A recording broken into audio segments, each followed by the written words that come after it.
Aslında biz şu an damdayız ve sadece buradan ara sokak geçiyor, yani öyle düşünün. Şu an mağaranın girişi burası. Çok ilginç.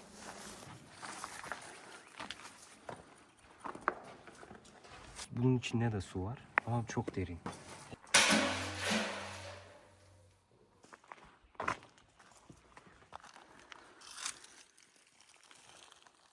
Gittikten sonra diyor burası ölü bir yerdi. Yani hatta taşları bile insanlara küsmüş durumdaydı ama biz buraya geldikten sonra taşları, buranın coğrafyası bile insanlarla daha iç içe olmaya başladı.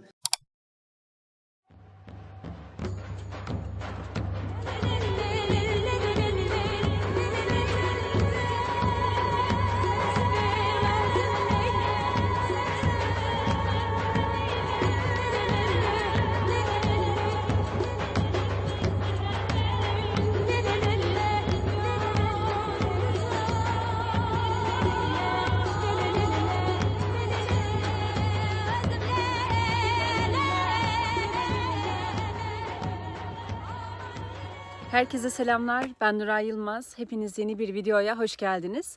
Motosikletimle birlikte şu anda Güneydoğu bölgesinde geziyorum. Ve bugün Şırnak, İdil'e geldim.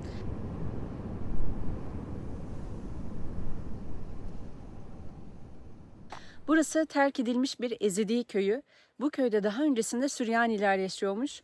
Sonrasında Ezidiler bu köye yerleşmiş ve sonrasında da göç etmek zorunda kalmışlar. Ve bugün işte sizlerle bu terk edilmiş köy içindeki harabelerde geziyor olacağız. Şöyle yüklerimle birlikte Bozkır'ı arkada bırakıyorum. Karşıda insanlar görüyorum, bakalım. Yani orası bir kafe mi değil mi emin değilim ama içeri gidip bir soracağım.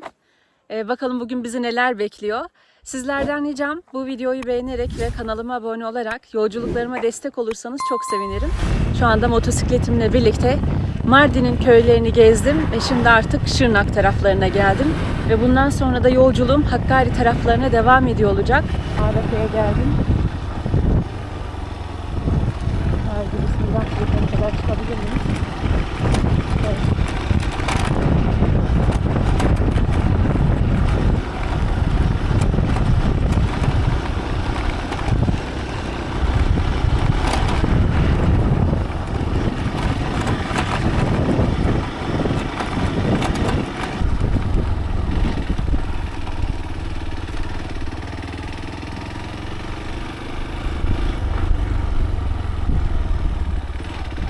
Ne oluyor? Şöyle bir ağacın altına girsek. Evet, ağaca çarptık. Karşıda arabalar var, çocuklar var.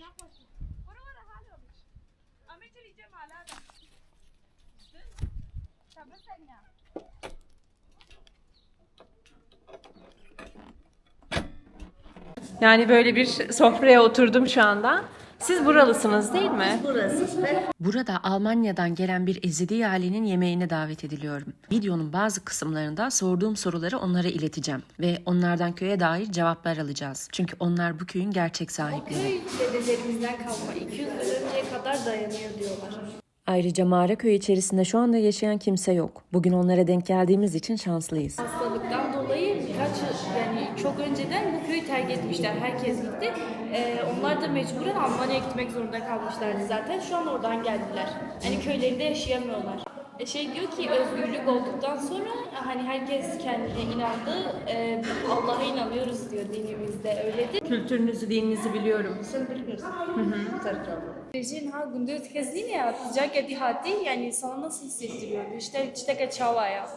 Hadi günde Evçil salime emir derketine dervay walit bi ev günde aham bi insanı guş ah gibi degiş nabe tüm hiş günde xo ki em twazın ve gerin günde xo diu bave me gel ki hiş az xwazın ve gerin günde xo jber bu miryiwan elvedina.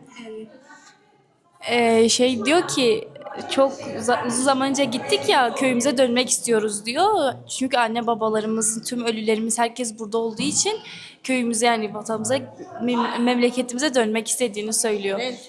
Bi evçil salime derket bi evçil salime derketine bave me heştiyo 5 sal ya بی گل کی نخوشه دخوازاوی تالیه گو وقت هری گو وقت ویجا بی پروژه شتی دست بکر بریمجی هجله دست آواکرنا آوا کر گو سالا تالیه بابیم کربی وگری گندی خوا. Şey diyor babam şu an 85 yaşında, 40 yıldır Almanya'da olduğu için hani gördü, geri dönmek istiyor. Hastalıklıymış babası. Yani vatana millete geri dönmek istiyormuş. Maalesef dönemiyormuş. Onu söylüyor. Görmek istiyor. Son bir kere görmek istiyormuş burayı. Hani memleketini ama gelemiyormuş. Şu anda köyünüzde yaşamak ister miydiniz diye soruyorum. Fazla istemedemeni çok istediğimi söylüyor. Kendi vatanımıza hani dönmek istiyoruz. Çünkü siz bize tanıdığınız hani herkes birbiriyle kardeş ama orada garip, hani oraya yabancıyız diyor. Kendi memleketimize dönmek istediğini söylüyor. Burası Ezdiköy, Mağaraköy.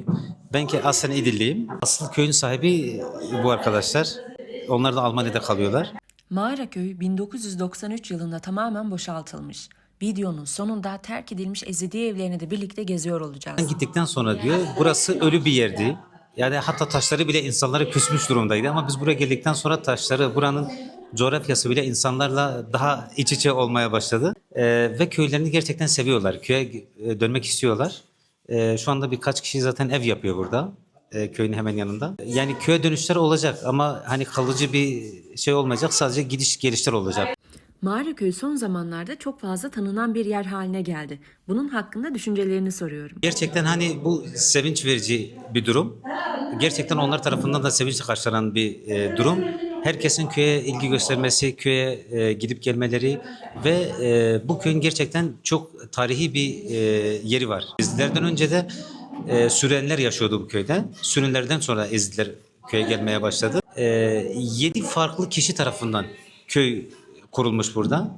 Hani 7 kardeş değil de yani akraba değil. 7 kişi biliyorsunuz Ezidiler 72 fermandan geçti. Soykırımdan geçtiler. Bundan dolayı burayı mekan yaptıklarında 7 aile birlikte burayı hem birlik ve beraberlik içinde yaşamak hem de birbirlerini korumak için köyü kurmuşlar. Bu da çok eskiye dayalı bir durumdur. Ama işte 90'lı yıllarda falan buradaki çatışmalı dönem şeyinde hepsi bir şekilde Avrupa'ya göç etmek zorunda kaldılar. Ama şu anda da geri dönmeyi istiyorlar. Almanya'da yurt dışında yaşamalarına rağmen hangisinin cenazesi olursa cenazelerini köye getirip defnediyorlar. Orada cenazelerini bırakmıyorlar. Öyle bir şeyleri de var. Yani buraya tam bağlılar. Kendi coğrafyalarına, kendi topraklarına.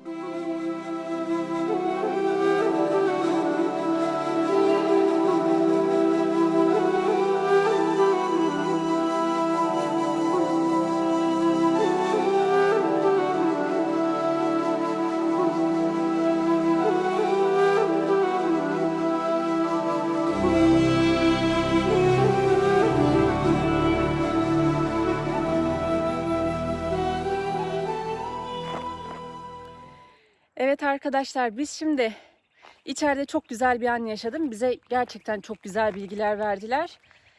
Şimdi burada hazırlanacağım. Nereye doğru ilerleyeceğiz biliyor musunuz? Arka tarafta gördüğünüz yer, harabe gibi gözüken yerler aslında Ezidilerin bir zamanlar yaşadığı evleri.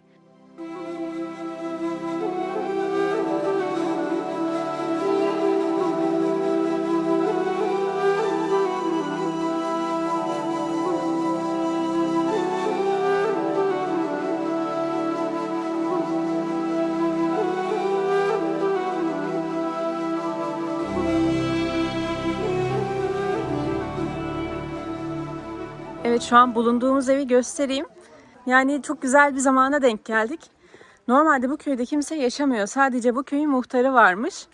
Yine bakın, bu evin üzerinde de Ezidilik inancına dair sembolleri görebiliyorsunuz. Burada bir tavus kuşu var. Yine burada bir güneş ve tavus kuşu birlikte gözüküyor. Şu anda burası bir ev ama bu ev burada yaşayanlar tarafından, yurt dışında olanlar tarafından yaptırılmış. Bugün de burada bir yemek varmış şansımıza. Ve bugün burada olan kişiler aslında burada doğan, çocukken göç etmek zorunda kalan ailelerden.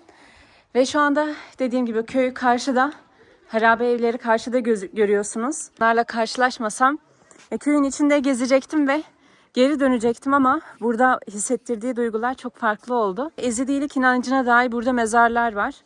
Yurt dışından gelenler, önceden bu köyde yaşayanlar, burada doğanlar ya da annesi babası buralı olanlar bu köye tekrar gelip burayı anıyorlar ve belki de ileride bu köyü canlandırmak için de elinden geleni yapacaklar gözüküyor. Şimdi karşı tarafta Ezidilik inancına özel bir kubbe var. Yine melek tavusu görebileceğiniz bir kubbe burası. En tepede yer alıyor. Bununla birlikte köyün içinde karşı tarafta da harabe evlerin olduğu bölümü görüyorsunuz. Yani şu anda Temmuz ayına girmeye başlayacağız neredeyse. Ve buralar çok sıcak. Sıcak olmasıyla birlikte tabii çok fazla yılan, akrep, böcek gözüküyormuş buralarda da. O yüzden neyse ki tek değilim. Şimdi bir arkadaşla da yukarı doğru ilerleyeceğiz. Mevsimi yaşıyoruz. Kışa ayrı, yaza ayrı, ilkbahara ayrı. Yani tam sezonluk yaşıyoruz. Sanıyorum asıl sıcaklar şu anda başlıyor. Sıcaklar şu anda başladı zaten. Bu 2-3 haftadır yeni başladı. Çünkü bu kış çok bayağı bir zorlu geçti yani. Köyde gördüğüm bir detayı göstermek istiyorum. Bakın bu sokak lambalarının üzerinde bir tavus kuşu var. Böyle bir detay eklemişler.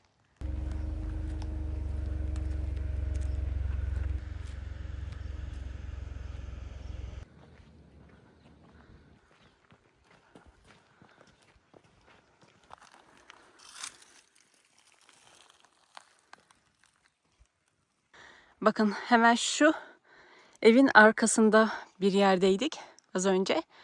Ve birazdan bu harabe evlerin arasında yürümeye başlayacağız.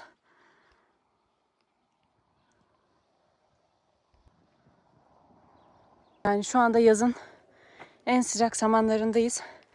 Gördüğünüz gibi burada bir insan yaşamadığı için her yer ot içinde zaten. Ve genelde turistleri şu karşıdaki kubbe denilen yere götürüyorlar. Genelde tur otobüsleri uğruyor arkadaşlar. Evet şu karşıda.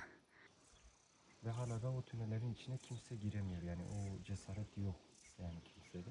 Hatta şu evin altında yani 3 kat derine iniyorsun. Her 3 katın altında da tüneller var yani o şekilde.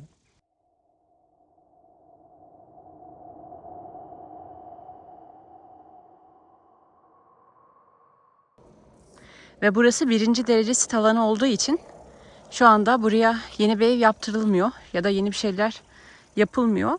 Ve şu an köyde sadece bir kişi varmış. O da bu köyün muhtarıymış. Şu karşıdaki yer onun galiba.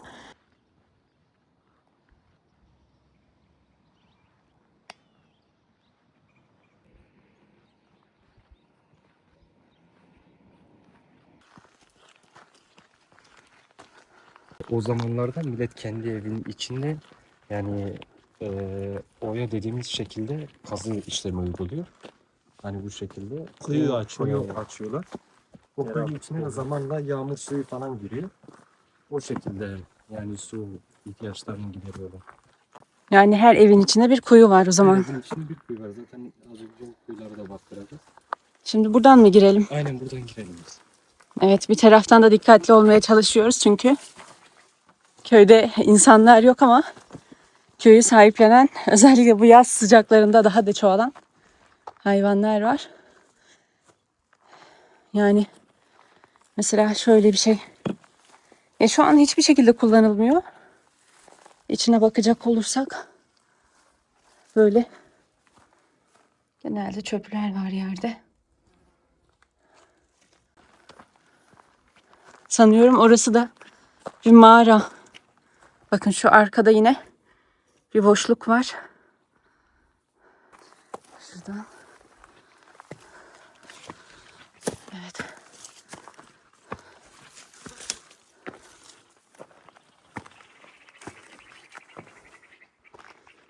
Burası eskiden bir yaşam alanıymış. Ama şu anda gördüğünüz gibi kapısı olmayan ve artık içinde kimse yaşamayan harabe bir hale dönüşmüş. Yani burada daha çok buraya gelenler çöpünü atmış. Hani eski bir eşya, kalıntı bir şey gözükmüyor.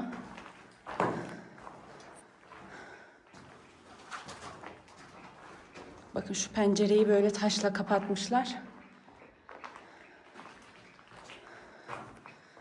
Devam edelim biraz daha. Tabii buraların içi biraz daha serin. Dışarıdan.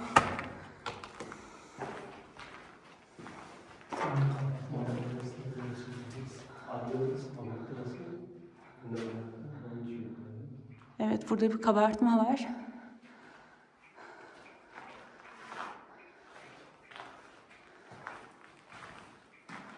Şuradan geçeceğiz. Ya çok böyle eski bir yapı, daha çok çöp atmışlar. Ve karşıda yine bir evin kuyusu var. Az önce bahsettiğimiz kuyu. Burada da var.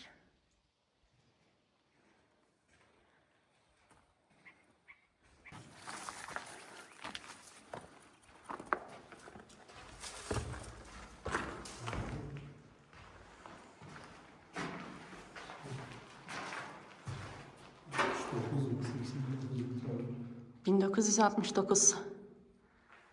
69 var. Burada bu evin sanıyorum yapılış tarihi olabilir. Sanıyorum 2 oda şeklinde bu yapı. Bir şu karşıdaki odaydı. Oradan buraya geldik.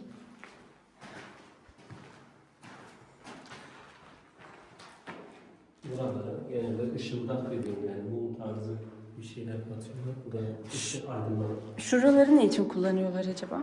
Buralar daha çok böyle dini sembollerini koydukları yani böyle eşyalarını yanına koydukları yani. Bunlar olan. Bir çişi bunlar ya. Zaten gördüğünüz 2 odalı dediğiniz gibi.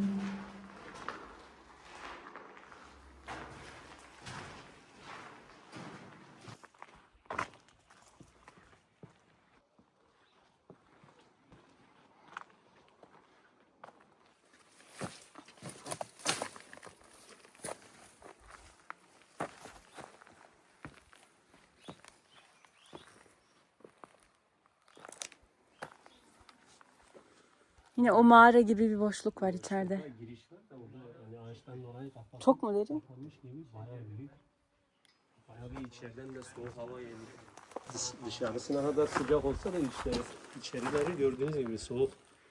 Onlar yapılan mimariden dolayı oval şeklinde yapılmış beyaz taşlardan da buranın meşhur taşları. Bunlar güneş ışınlarını içeri almıyor yani.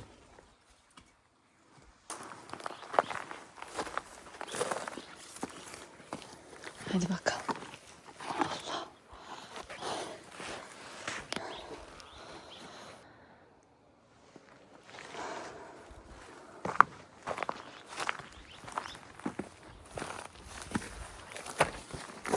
Şeyden açıyorlar işte yukarıdan falan gibisinde. Şu şekilde. İçinde su var zaten. Bayağı derin tarafı. Oh. Biraz berrak aslında şu an. Bahçeler de şu şekilde zaten. Hani gördüğünüz gibi. Üniversite tarihine baktığında daha çok burası üzüm yani bağları daha çok var. Şarap üretimi yapılıyormuş daha çok burada. Şu anda ama o bağlardan mesela şey göremiyoruz. Karşı tarafta biraz ağaçlık var. Şu an merdivenleri bu şekilde buranın.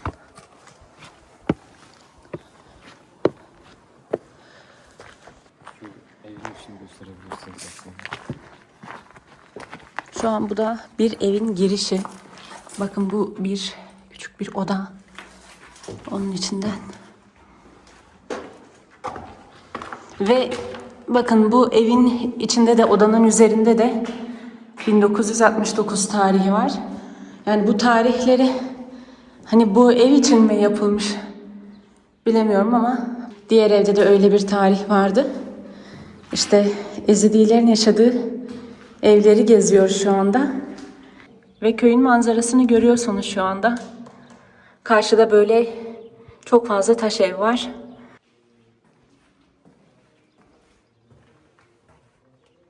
Bakın köyün penceresi. Yaklaşık 1-2 katlı evler bunlar. Ve dışarıyı böyle görüyor. Ev yapımı bir ev değil bu, mağara. Bildiğiniz şeyin dağın altına gidiyor. Zamanında da bu gibi yerleri de kuş yerleri falan yapmışlar. Bunlar kuyu zaten, sonradan tuvalet falan yapılmış. Bu şekilde.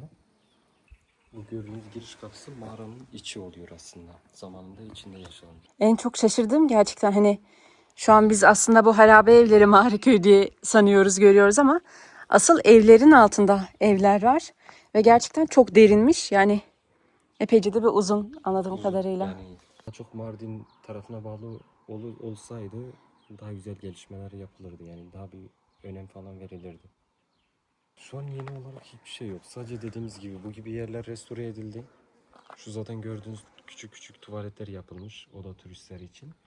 Bir de sadece başka bir ev var. O da zamanında restore edilmiş. Sonradan sit alanı olduğu için yani o geçti zaten. Sadece bir tek ev restore edilmiş. Zaten şu tepe gördüğünüz yer, orada çok büyük bir kuyu var. O kuyunun içinde odalar var. Yani o kuyuya şu an yani insan girmesi çok zor yani. Şu anda evlerin görünüşüne baktığımızda da hepsi benzer ölçüde, benzer büyüklükte. Hani karşıda biraz daha geniş evler gözüküyor. Şunlar daha geniş gözüküyor ama hepsi böyle genelde 2 odalı yapılar. Ve böyle birbirinin üzerine dizilmiş bir halde. Şöyle zaten bu bildiğiniz mağara ta nereye kadar gidiyor bilmiyorum. Ben yarısına falan gittim, artık ondan sonra yani ışık kesildikten sonra geri döndüm zaten. İşte beraber sohbet, yemek falan hepsini beraber yerlerdi. Ay oradan gitsek daha rahat olacak.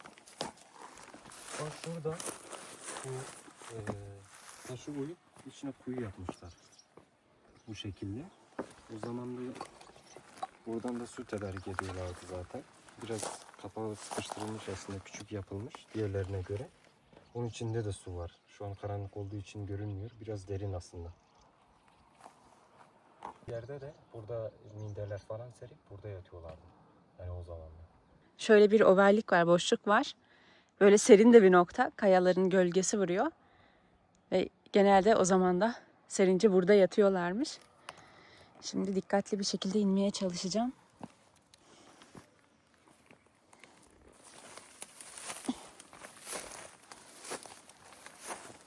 Zamanında burayı da top sahası olarak kullanıyordu. Bölge, köy civarında beraber rakip olarak futbol maçı yaparlardı. Bir de kalabalık, hani o şekilde seyirciler falan olurdu.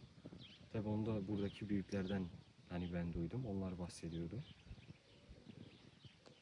Şurası bir okulmuş arkadaşlar eskiden. Yani burada Ezidi çocukların gittiği bir okul. Çocukların gittiği bir okul. Şu gördüğünüz yer, orası yeni bir kafe olarak açıldı. Aslında orası taziye yeri. Muhtar orayı da hani turistler falan gelsin diye kafeterya amaçlı açtırılmış.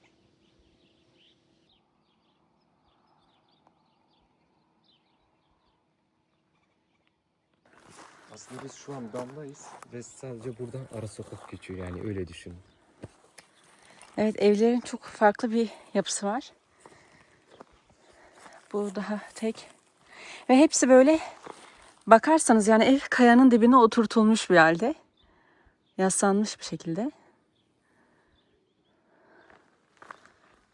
Buranın içi nasıl bilemiyorum.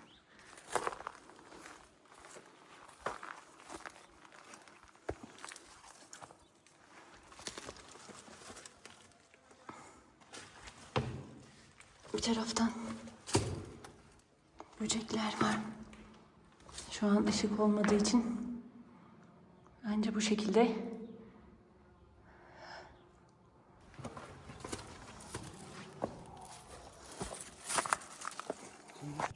Bunun içinde de su var ama çok derin. Hepsi de çok derin. Yani bir taraftan ev geziyorsunuz, bir taraftan da mağara görüyorsunuz. Yani bakın hemen yan taraf evdi. Şu an yine bir mağara girişi var burada. Girişi görebiliyorsunuz. Ya biz giremeyiz şu an. O su dinlenmeye alınıyor o şekilde. Su buradan geliyormuş. Kuyunun Ama içine yağmur doluyormuş suyu bakın. Şöyle, Girişi de farklı. eski zamanlarda bu yapıyı kullanmak gerçekten çok büyük bir lükstü yani. O kısıtlı zamanlarda. Muhtemelen bu şekilde yapılmış. Yine içerisi bu halde. Bunu eski zamanlarda şey olarak kullanıyor, düzleştirici olarak kullanıyordu. Hani bu şu an makinelerin yaptığı böyle basınçlı düzleştiriciler. Silindir gibi, halde. Silindir halde. Yani bu şekilde kanca takılıyor. Muhtemelen bu kırılmış, zaten diğer parçası da orada. Kim bilir kaç seneden beri bu şekilde. Bu da buranın tuvaleti sanıyorum. Bu tuvalet. Evet. Sonradan yapılmış zaten. Bakın şu an bu evin karşıda bir komşusu var. 2 katlı. Ve aradan da bir merdivenle sokak bağlanıyor. Şu anda evler arasında tek fayans gördüğüm yer burası Aslında bir oldu. labirent gibi yani. Evet.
Biz altında olduğumuz sürece bak mağara çıktı zaten.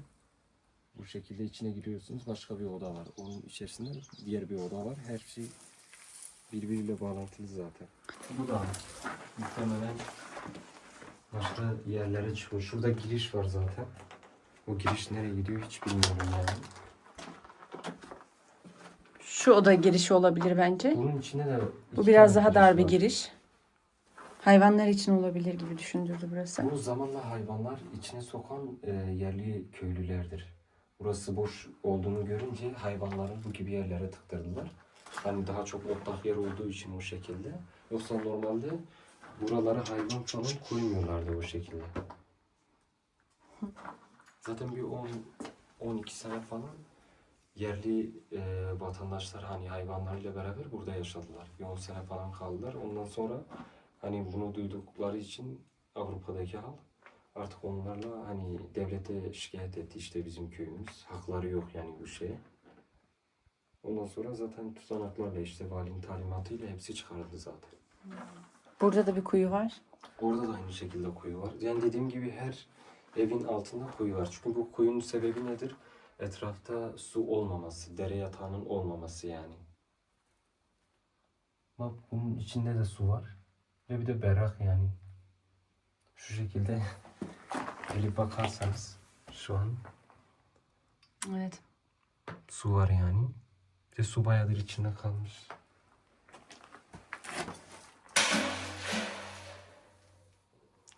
Bir miktar var. Bir miktar var yani.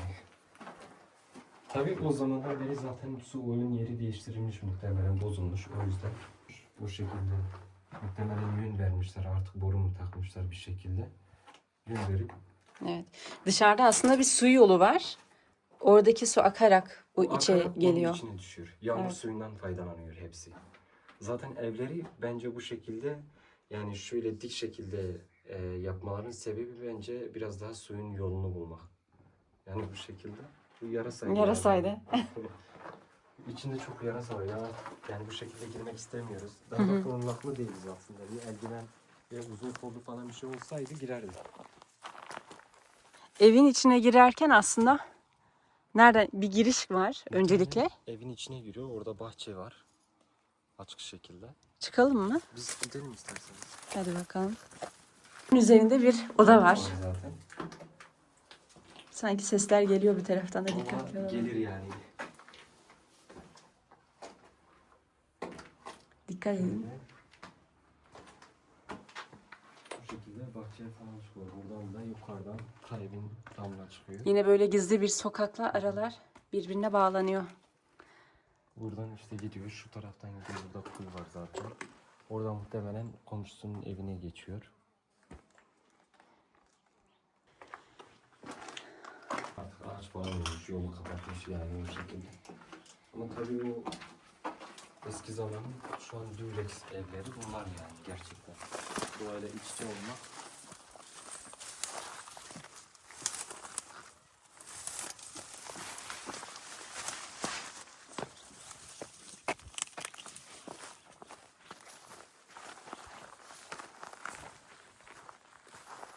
Söylediğine göre köy içinde 2 tane yapı şu anda yıkılmış.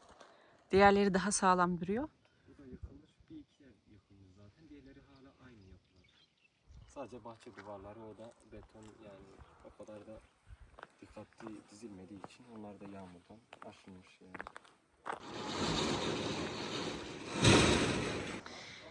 Yine buranın bir diğer özelliği de özellikle çarşamba zor zamanları Ezidi bayramları burada kutlanıyor. Yine Laleş Vadisi videomda izlemiştiniz. Her kapının başında bir yılan var. Ve yine bu kapıda da bir yılan var. Tabii şu anda burası kapalı.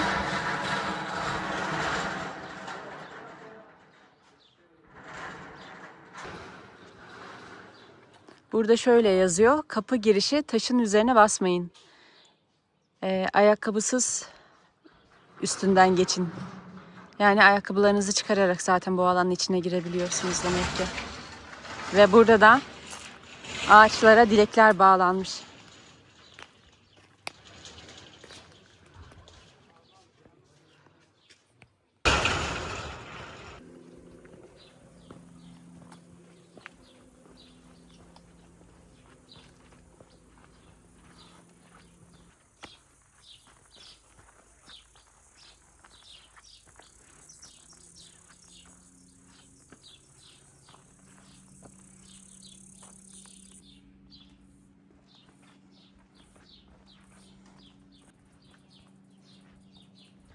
Şu anda bu Ezidi mezarlığının içindeyiz. Mezarlık üzerindeki işlemeleri, güneş sembolünü ve üzerlerindeki sembolü görebiliyorsunuz yine aynı şekilde. Bunun altında da sanıyorum dilek bağlamışlar bu şekilde. Hemen direkt bağlamışlar zaten.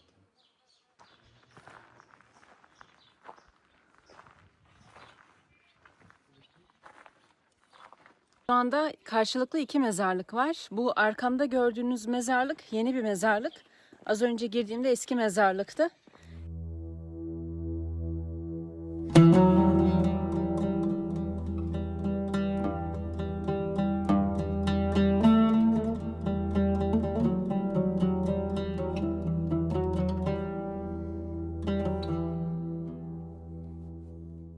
O halde bir sonraki videoda görüşmek üzere. Bakalım bir sonraki video nereden gelecek?